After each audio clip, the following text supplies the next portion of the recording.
রাফিজ,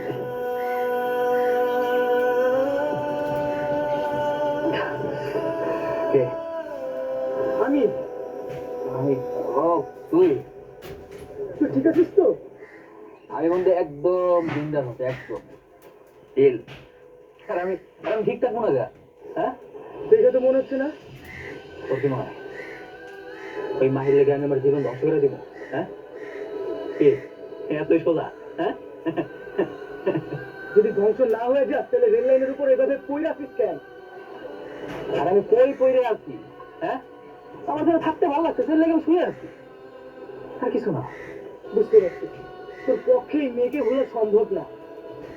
তুই আমার এটা বুঝছো? হ্যাঁ, কেন চিন্তা রস নাই, চেনস নাই। রাত দিন দেবদাসের মতো ঘুরে বেড়াইতেছ, আবার কিছু জিজ্ঞেস করলে বড় বড় কথা। বাসায় যা, তোর মা তোর জন্য চিন্তা করতেছে।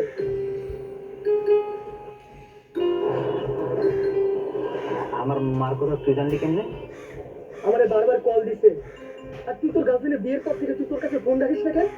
রে, তোর বারবার একটা কথা বলতেছি, এই টার্লফ্রেন্ডের কথা আমি আর করি না। প্রেম তো তুমি দুনিয়ায় একাই করছো, তাই না?